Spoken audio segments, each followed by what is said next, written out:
Assalamualaikum warahmatullahi wabarakatuh.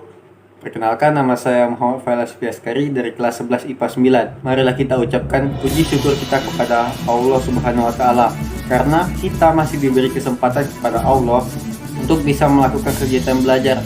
Ya, walaupun masih secara daring di rumah karena COVID-19 itu. Oke, di video kali ini saya akan menceritakan sebuah kisah tentang materi kita, yaitu materi hudud. Saya akan menceritakan salah satu kisah Robin Hood yang sangat terkenal di Indonesia. Robin Hood Indonesia atau yang dikenal dengan Johnny Indo adalah seorang perampok yang terkenal yang kemudian ia bertobat. Tapi siapa yang menyangka pada tahun 1977 walangan hidup Johnny Indo baru akan dimulai. Pada awalnya ia merampok toko emas yang ada di Jakarta. Tak seperti kebanyakan perampok lainnya yang mendasari kegiatan merampoknya hanya untuk foya-foya atau hanya untuk mencari kesenangan belaka, karena keresahannya yang pada timpangan jurang antara kemiskinan dan kekayaan yang sangat melebar. Kemudian terlintas di benaknya untuk merampok harta orang-orang kaya dan kemudian hartanya itu dibagikan kepada orang-orang yang miskin. Ia pun menyusun rencana bersama teman-temannya. Ia memanggil 3 teman untuk menjalankan aksi. Setelah bersedia, Johnny kemudian memuluskan rencananya dengan mencari sebuah senjata. Johnny pun mengakui ia mudah mendapatkan senjata karena bapaknya adalah seorang tentara. Berangkatlah mereka pada 20 September.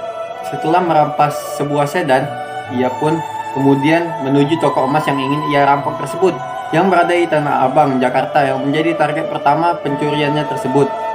Bersama dengan 3 orang kawannya yang ia percaya tersebut, ia kemudian melancarkan aksinya. Beruntungnya, saat ia pertama kali merampok, tak banyak halangan yang dihadapinya saat merampok. Karena pada saat itu mungkin pegawainya ketakutan karena ditodong senjata api, yang kemudian merasa takut untuk melaporkan kejadian tersebut. Dan juga sistem keamanan pada saat itu masih belum canggih. Dan alhasil, ia berhasil merampok 2 kg emas dari toko emas tersebut. Selama karir perampokannya, ia bersama kawanannya berhasil merampok emas di kawasan Roxy 4 kg, di toko emas Ibuku dan Sinar Jaya Sawah Besar 55 kg emas, dan di toko emas Sinar Harapan ia berhasil merampok 3 kg emas. Yang semua toko tersebut berada di kawasan Jakarta. Karena itulah ia disegani oleh para penjahat-penjahat yang berada di Jakarta tersebut. Tapi hebatnya, ia membagikan sebagian hasil perampokannya kepada warga yang miskin, baik itu di Jakarta Selatan, Jakarta Utara, Jakarta Timur, semuanya ia bagikan. Kebaikannya juga sudah terlihat ketika ia melancarkan aksi jahatnya. Dalam menjalankan setiap aksinya, ia berprinsip tak pernah melukai korbannya, terutama pegawai atau pelayan toko. Cukup menakut-nakuti mereka dengan letusan senjata api saja. Oleh karena itu pula, tak heran jika selama merampok, Johnny tidak pernah merenggut nyawa orang lain. Tetapi sepandai-pandai itu pemompat pasti ia akan jatuh juga.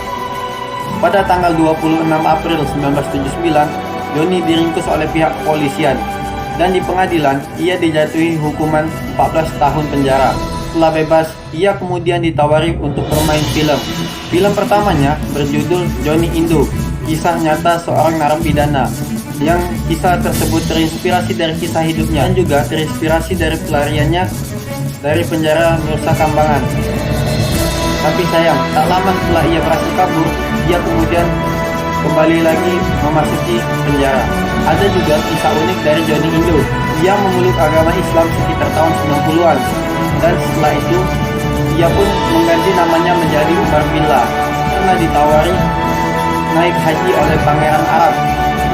Dalam kisahnya bersama 30 warga binaan Lapas Bengkulu, ia menuturkan bahwa saat ia sedang membersihkan sampah, lewatlah seorang pangeran, dan kemudian terjadilah perbincangan antara pangeran tersebut dan Johnny Indo. Namun setelah terjadi perbincangan tersebut, tak lama pangeran tersebut kembali dengan jet pribadinya dan kemudian mengajak Johnny Indo untuk berhaji dan menawarkan pelayanan yang super VVIP. Dari kisah Johnny Indo tersebut dapat kita percaya bahwa orang yang masa lalunya jahat bisa menjadi baik dan bisa berubah, tergantung dari dirinya itu sendiri. Namun sedihnya pada awal tahun 26 Januari 2020 ini, sang Robin Hood Indonesia telah berpulang. Tetapi kisahnya akan dikenang oleh masyarakat sepanjang masa.